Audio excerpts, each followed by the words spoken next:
సహ్యాద్రి పర్వత సానువులు అనే పదాన్ని మనం ఎన్నో పురాణాల్లో విన్న పవిత్ర ప్రదేశం.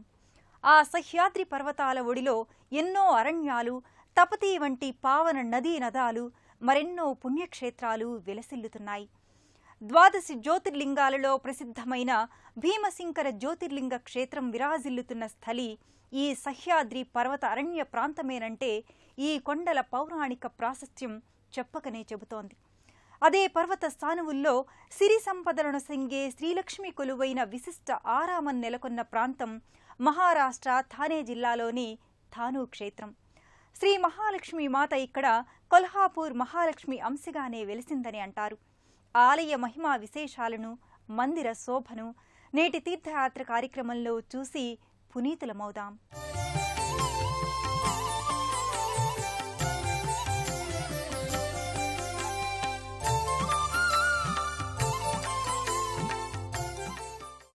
సిరి సంపదలతో చల్లగా బతికే అవకాశమిచ్చే చక్కని దేవత శ్రీ మహాలక్ష్మి.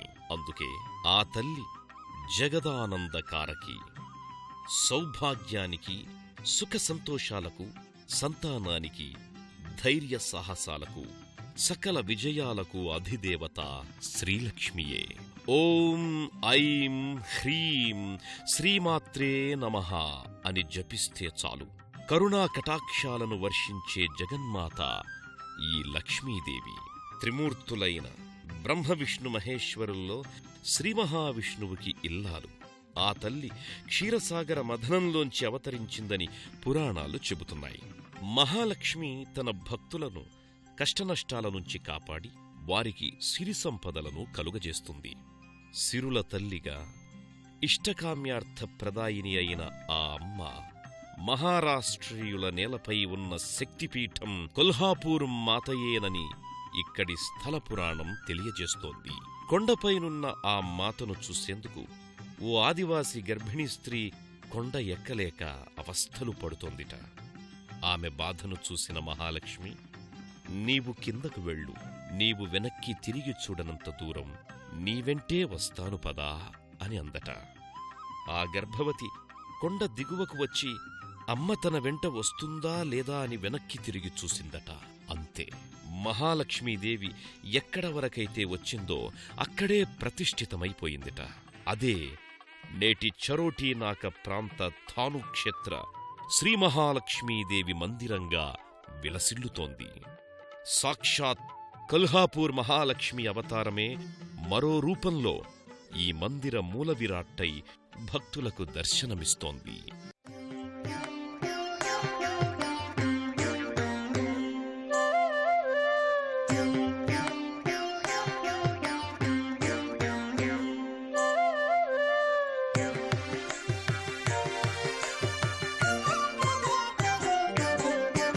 క్షీరాబ్ధి కన్యకకు శ్రీ మహాలక్ష్మికి నీరజాలయమునకు నీరాజనం నీరాజనం. మానవ నాగరిక సమాజం ఎన్నో అంశాల సమాహారం. ఆ సమాహారంలో భౌతిక జీవనాంశాలతో పాటు చింతనా ప్రపంచానికి చెందిన ఆధ్యాత్మికాంశం కూడా ఓ ప్రధానమైంది.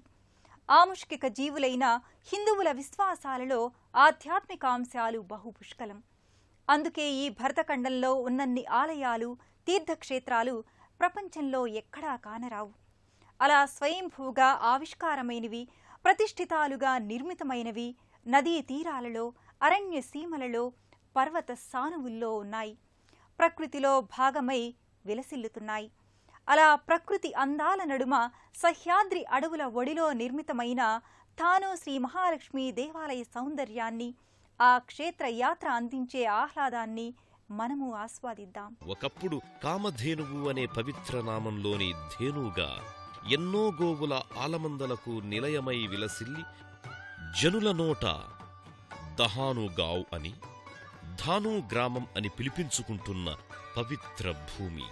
ఇదే చోట అమ్మవారు విరాజమానమవ్వడానికి కూడా ఓ ఆధ్యాత్మిక, ఆత్మీయ, పౌరాణిక అనుబంధమున్నట్లనిపిస్తుంది. కామధేనువులో స్థానం సంపాదించేందుకు సర్వదేవతలు పరుగులిడి తమ తమ స్థానాలు పొందారట. శ్రీలక్ష్మి ఒకంత ఆలస్యంగా వచ్చి తానెక్కడ నివాసం ఉండాలో చోటు దొరక్క ఆవు వెనుక భాగాన తోక కింద కటిస్థానంలో ప్రతిష్ఠిత అయిందట. అలా గోవు శరీర భాగస్థురాలైన ఆ తల్లి గోవుల ఆవాసమైన ఈ ధానుక్షేత్రాన నెలకొనడం బహుశా అమ్మవారి అభిలాష అయ్యుంటుంది. సహ్యాద్రి పర్వత పాదాన కొండ ఒడిలో చక్కగా కొలువయ్యింది మాత.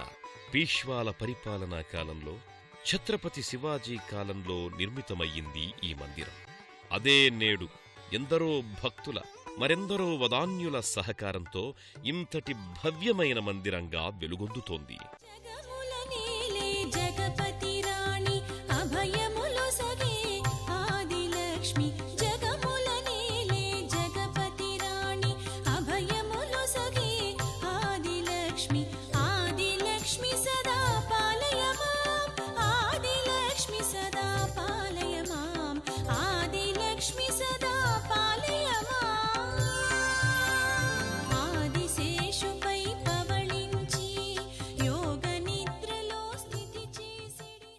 నీలాల నింగిలో శ్వేతవర్ణ దూదిపింజల్లాంటి మేఘమాలికల అలరింపుల గగనం కింద తెల్లటి నాగరశైలి గోపురాలు, వాటిపై రెపరెపలాడే రుధిరవర్ణ పతాకాలు ఈ ఆలయ సౌందర్యాన్ని నలుదిశలకు వెదజల్లుతున్నట్లుంటాయి.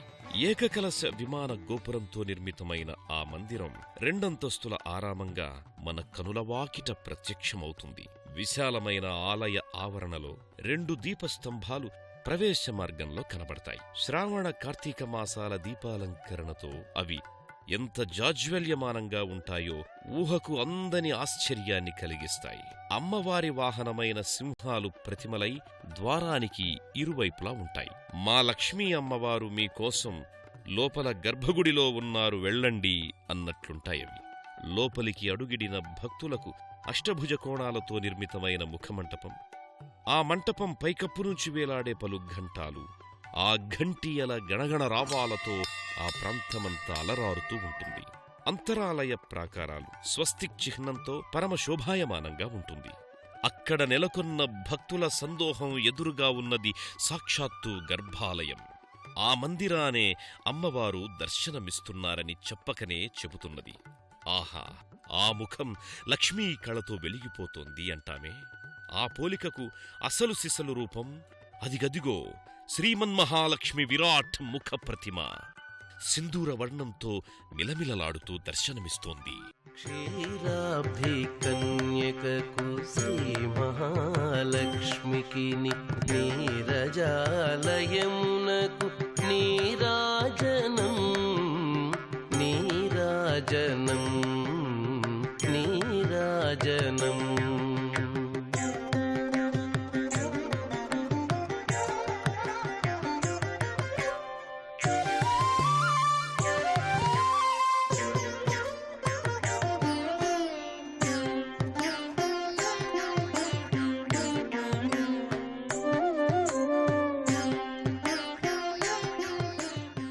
మతంలో వైదిక కాలం నుంచి లక్ష్మీ ఆరాధన జరుగుతూ వచ్చిందనడానికి అనేక ఆధారాలున్నాయి. ఋగ్వేద కాలంలో అథర్వణ వేదంలో ధన సంపద ప్రదాయినిగా ఓ మాతృమూర్తిని ఆరాధించినట్లు పేర్కొన్నారు. అందరూ కోరుకునే సుఖశాంతులు నిజంగా వర్ధిల్లేది ధన ధాన్యాది సంపదలతోనే కదా. మరి అవి వసంగే మహాతల్లి ఈ శ్రీలక్ష్మి. ఎంతో విశిష్టమైన ఆ తల్లి ఆరాధనం ఈ ఆలయంలో ఏ రీతిలో సాగుతుందో, ఈ ఆలయం పాటించే పూజా క్రతువులు ఎలాంటివో వీక్షిద్దాం. క్షీరసాగర రాజతనయ శ్రీరంగ ధామేశ్వరీం ఓం హైం హ్రీం శ్రీమాత్రే నమః. గర్భాలయంలో ఆయమ్మ, ఆ మహాతల్లి, ఆ మహాలక్ష్మీదేవి వర్ణించ శక్యం కానంత సౌందర్యంతో వెలుగొందుతోంది. స్వర్ణవర్ణ పద్మపీఠంలో కొల్హాపూర్ అమ్మవారి స్వరూపంలోని శిరస్సు మాత్రమే దర్శనమిస్తూ ఉంటుంది. ఆ తల్లి నయనాలు విస్ఫారితమై భక్తజనులను బ్రోచే కరుణారస వీక్షణలు ప్రసరిస్తున్నాయి. అంతేకాదు ఆ తల్లి నాసికాభరణంగా మరిన మత్స్యాభరణం స్వర్ణకాంతులీనుతూ ఉంటాయి. అలంకరించిన కాగడా మల్లియల మాలికలతో భక్తులకు నయనానందకరంగా ఆమె దర్శనం విరాజమానమవుతోంది. ముంగాళ్లపై కూర్చున్న గజములు భారవాహులై మోస్తున్నట్లున్న 4 స్తంభాల మందిరంలో ఆ తల్లి శిరస్సు పద్మపీఠంపై ప్రతిష్ఠితమై ఉంది. అక్కడ అమ్మకు చేసే పూజలు, పాటించే విధులు, జరిగే సర్వవిధ సేవలు కొండపైన కొలువైన ధాను మహాలక్ష్మి మూలవిరాట్టుకి అందినట్లుగానే భక్తజనులు భావిస్తారు. అంతటి వైభవంగా ఈ అమ్మవారి సేవలు సాగుతాయి. అమ్మవారి ఆశీస్సులు, తీర్థప్రసాదాలు స్వీకరించి నీ కృప ఈ విధంగా ఎల్లప్పుడూ మాకు లభిస్తే చాలు తల్లి అని ప్రణమిల్లుతారు. ధన, ధాన్య, వస్తు, కనక తదితర దృక్కోచర సంపదలకు, విద్య, జ్ఞాన, ధైర్య, విజయ తదితర అదృశ్య సంపదలకు మూలం అధిదేవత లక్ష్మీదేవి. సిరులనిచ్చి చక్కగా బతకమని చల్లని దీవెనలిచ్చే చక్కని తల్లి నీడనే మరింతమంది దేవీ దేవతలు కొలువుదీరి ఉన్నారు. వారిని కూడా దర్శించుకొని మన కామితార్థములను నెరవేర్చుకుందాం. ధాను మహాలక్ష్మీదేవి మందిరం ప్రవేశద్వారం వద్ద నుంచే ఓ జ్యోతి దర్శనమిస్తుంది. ఆలయం 2వ అంతస్తులో శ్రీ ధాను మహాలక్ష్మి కొండపైన స్వయం వ్యక్తయైన జ్యోతిస్వరూపాన్ని ఈ అఖండ జ్యోతి ఏర్పాటు ద్వారా దర్శింపచెయ్యడం భక్తుల పాలిట వరం వంటిది. దారిద్ర్యాన్ని పారద్రోలి అలక్ష్మిని దూరంగా తరిమే జ్యోతిస్వరూపాన్ని దీపలక్ష్మీ స్వరూపంగా భావిస్తారు. అమ్మవారి మూల విరాట్టు పక్కనే గణపతిదేవుని విగ్రహం భక్తుల పూజలందుకుంటూ ఉంది. చిరుప్రతిమ అయినప్పటికీ పాలరాతిలో మలచిన బొజ్జ వినాయక ప్రతిమ చూడముచ్చటగా ఉంటుంది. చతుర్భుజుడైన ఆ గణేశునికి పలుతీరులుగా అర్చనాది కార్యక్రమాలు నిర్వహించి విఘ్నేశ్వర కృపకు పాత్రులవుతారు భక్తులు. అమ్మవారిని వీడక వెన్నంటి ఉండే సింహ ప్రతిమ, నిత్య పూజనీయ తులసి చెట్టు ఉంటాయి. అదే ఆవరణలో ఓ పురాతన వృక్షరాజం నీడలో భక్తుల దీపారాధనలు, మొక్కుబడి దారపు పోగుల ధారణలు జరుగుతూ ఉంటాయి. గోవులో ఏ తీరున సర్వదేవతామయంగా భావిస్తారో వృక్షరాజములలోనూ నిబిడీకృతమయ్యే దేవుళ్లను అర్చించడం హైందవ సంస్కృతిలోని ఓ ప్రధాన ఘట్టం. ఆదివాసీ జాతి పూజారులే వంశపారంపర్యంగా కొనసాగుతూ వచ్చిన సద్బ్రాహ్మణ పండితులు కూడా అర్చకత్వం చేస్తూ వస్తున్నారు.